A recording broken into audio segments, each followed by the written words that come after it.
Kamusta water signs? Welcome to Like a Tarot. Alamin natin dito sa tasa reading kung ano yung kapalaran mo, ano yung nangyayari, at saka ano yung darating. Pasensya na guys kung hindi nyo masyadong makikita. Ipapaliwanag ko na lang sa inyo.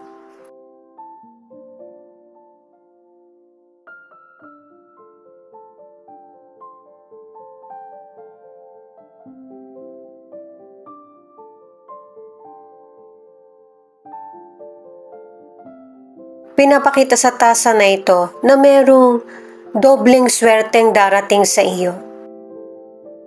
Sinagot ng universe yung panalangin mo na makasurvive sa sitwasyon mo. Ito yung good news na dumating sa iyo. At saka malalayo ka na rin or ikaw mismo yung lumayo sa toxic na situation. Meron ding good news na darating na pwedeng mula sa family mo or ina-applyan na trabaho na ikatutuwa mo. Pwedeng sinusuportahan mo to financially or ikaw yung nag-aalaga sa family member na may edad na. At bawat journey na tinatahak mo sa buhay, nasa mahirap ka man na sitwasyon or normal lang, meron pa rin good news na darating. At saka sinabi ko na doble, di ba, yung swerte na darating. Doble pa rin ang ipinapakita na pagkakataon na darating at aaksyonan mo ito. May mga taong kukontra man sa iyo. Hindi ito magiging hadlang kasi ikaw yung person na magfo-focus sa goal mo. At kahit na ibigay na ng universe yung magandang pagkakataon, patuloy ka pa rin mangangarap. At isa-isa mo itong makakamit. At saka, yung mga oportunidad na dumarating sa iyo, yung financial, wala ka masyadong maitatabi.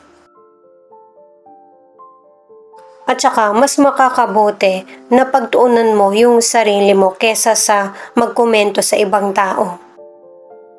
Para makakaiwas ka rin sa problem. Ito naman, pinoprotektahan ng spirit guide yung relasyon nyo ng person mo. Meron ulit na oportunidad na darating sa buhay mo. Pwedeng magmumula sa iyo dahil sa diskarte mo or mula sa family member. Yung bang nagbunga yung pagsasakripisyo mo or tulong mo sa kanya. Meron ding financial increase at kapag dumating ito, hanggat maaari, mag-save ng money. Kasi in the near future, magkakaroon ka ng problema. Pwedeng sa financial, sa connection mo sa person, or sa relasyon. Pero kahit na ganito yung situation mo, meron pa rin magandang simula na mangyayari sa buhay mo. Hindi lang naman ang spirit guide mo or si God ang tutulong sa iyo. Kapwa mo tutulong din sa iyo. At kahit na meron ka mang pinagdaraanan ngayon or sa future, meron pa ring way na para malagpasan mo ito. At yung tinutukoy na bagong simula na mangyayari sa buhay mo ay puno ng good fortune. Na pwedeng patungkol sa feelings o kaya sa career at negosyo. Kaya maging aware at saka patuloy na magdasal. May kailangan ka man kay God or wala. Kaya kung may pinagdaraanan ka man ngayon, lilipas yan at huwag mawala ng pag-asa. Ang next naman ay ang mystical card ang alamin natin. 3 mystical cards ang kailangan natin. At babasahin ko sa inyo yung meaning.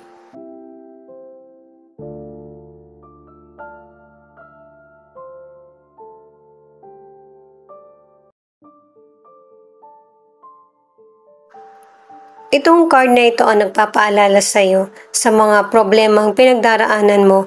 Merong person na tutulong sa iyo, pwedeng family mo or friends.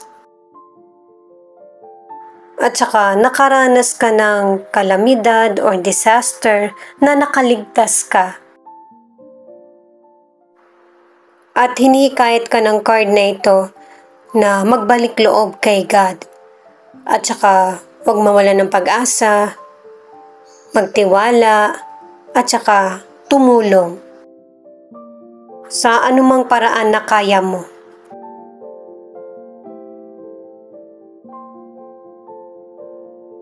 Itong worship naman na nagsasabi na may mga blessings na nangyayari sa buhay mo, maliit man ito or malaki, na magbibigay buhay sa iyo at saka kasaganaan. Kung hindi mo ito nararanasan ngayon, ito yung darating. Nakatatlong words ka na para sa freedom at saka spiritual growth.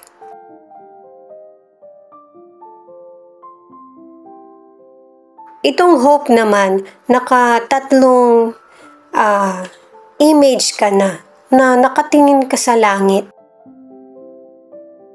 Katulad ng sinabi kanina na kapag ka may pagkalito, sa liwanag ka tumingin para hindi magiging madilim yung paligid mo at magkakaroon ng kasagutan yung bawat katanungan mo.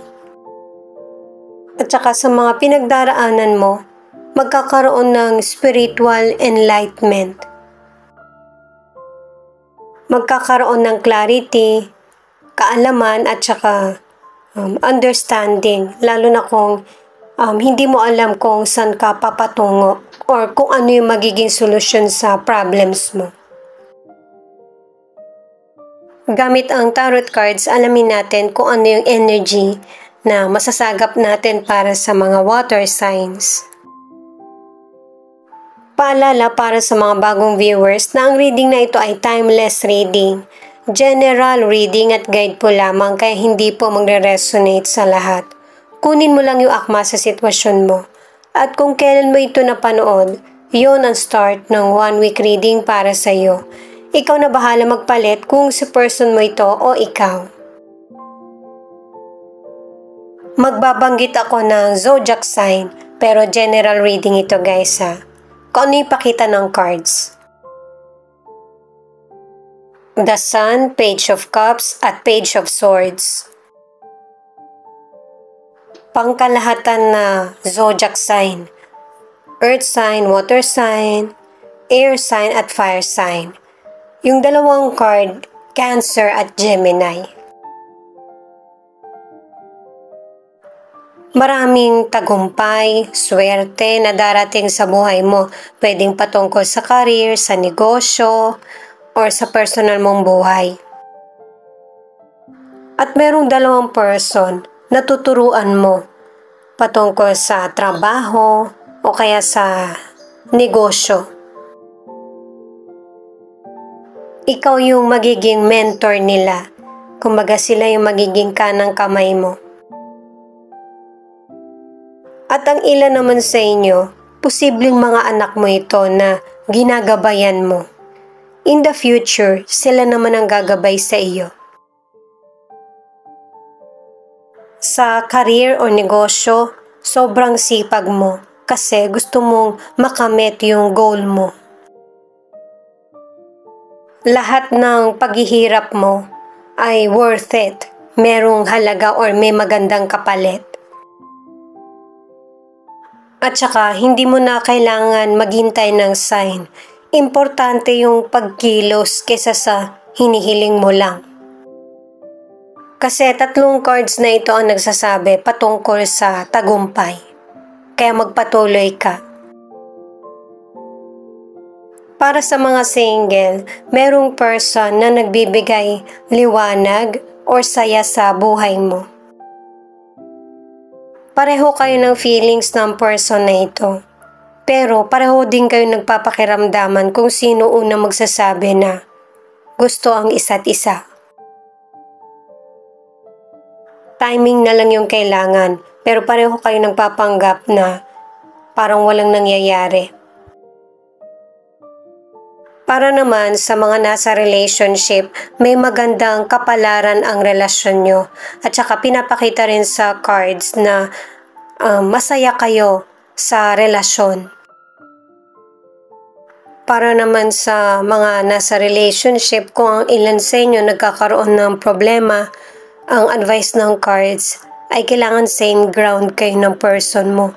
Yung may agreement, understanding, at saka patience.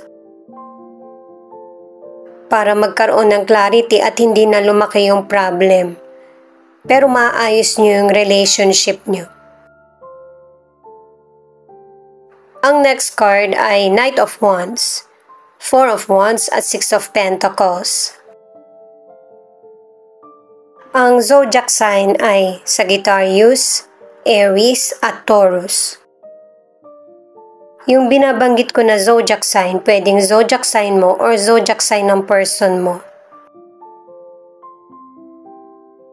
Itong tatlong cards na ito ang nagsasabi na kahit may mga challenges na dumarating sa buhay mo, kung isipin mo yung tagumpay, yung goals mo, at saka yung pagsusumikap, gagawin mo, yung success ang mas mananaig. At saka, base sa mga cards, ang ilan sa inyo nasa ibang lugar ka or ibang bansa. Nagkaroon ng celebration, pwedeng graduation, birthday, anniversary, na wala ka. Pero kahit ganito yung sitwasyon, mas lamang pa rin yung happiness. Kasi nakikita mo na kung ano yung mga nagiging resulta ng mga sacrifices mo. Na ang hatid ay blessings at happiness. Sa financial, meron kang paglalaanan ng financial mo na hindi mo pagsisisihan. Favorable itong tatlong cards na ito pagdating sa financial. Meron ding mga unexpected na financial na darating. Pwedeng pamana o kaya yung resulta ng paghihirap mo sa negosyo or career. Sa mga single, anuman ang itsura mo, anuman ang gender mo, kaakit-akit ka dun sa person. At ito yung panahon na mas ini-enjoy mo yung single life mo. Mapapansin mo yung potential person kasi mabait siya at saka mapagbigay. Ito yung unang step na para maging close kayo. Sa relationship, nakatatlong cards ka na healthy ang relasyon nyo ng person mo. May posibilidad na magkaroon na kayo ng baby o kaya magpakasal na. At saka merong give and take sa relasyon at showy kayo pareho ng person mo sa feelings. The Magician, Nine of Wands at Seven of Cups. Ang mga zodiac sign, Gemini, Virgo, Sagittarius at Pisces. Guys, general reading ito kaya kunin mo lang yung akma sa sitwasyon mo. Ikaw na magpalit kung si person mo ito o ikaw. Ipinapakita sa cards na ito na gusto mong makasurvive sa anumang challenges na nangyayari ngayon or sa paparating man. Pinaghahandaan mo ito at saka pinoprotektahan mo lahat ng mga pinaghirapan mo. Di ba sinabi na rin sa tasa reading na magkakaroon ka ng problem in the future? Kahit dito sa cards na ito pa rin yung pinapakita. Kaya nag-iisip ka kung paano ito masusolusyonan ng payapa. Family man ang related sa problem na ito or ibang tao. Sa kalusugan, kapag nagpa-check up ka, sabihin mo na lahat ng totoong nararamdaman mo para tama yung ibibigay sa'yo na gamot. Magkakaroon pa rin naman ng recovery kahit na meron ka mang sakit ngayon. At saka, huwag din abusuhin ang katawan. Para sa ilang single, nakadalawang cards na yung potential person ay may pagkamahiyain. Nag-iisip na siya kung paano ka may impress sa kanya or paano mo siya mapapansin. Kasi itong potential person ay ready na para sa committed na relasyon sa iyo. Sa mga nasa relationship, pareho kayo ng person mo na in love sa isa't isa. At saka nalalagpasan nyo rin kung ano man yung trouble na nangyayari sa relasyon. Ang ilan naman sa relationship, nagkakaroon kayo ng problema kasi yung person mo hindi niya naipapakita yung totoong feelings niya or kung ano yung nasa isip niya. Kaya ang ilan sa inyo, dalawang cards na yung nagsasabi na tingin mo hindi na worth it na ipagpatuloy ang relasyon. Alamin naman natin ang angel number mo. 5. You should be optimistic and open to learning new things and embracing change. Asahan mo yung mga magandang mangyayari sa buhay mo at saka maging open ka rin sa mga bagong darating at pagbabago. 1111 New beginnings. Yan nga talaga yung mangyayari lalo na kung ang ilan sa inyo iniisip mo yung changes sa buhay mo, sa love life man ito or career. 101. Take it as a sign that your thoughts and wishes will come true. Di ba nasabi na kanina ng tarot cards na wag yung paplanuhin mo lang, umaksyon ka din. Alamin na natin yung final card mo. Thank you nga pala sa mga nag-like, share, comment, and subscribe. Ingat po kayo palagi saan man kayo naroon.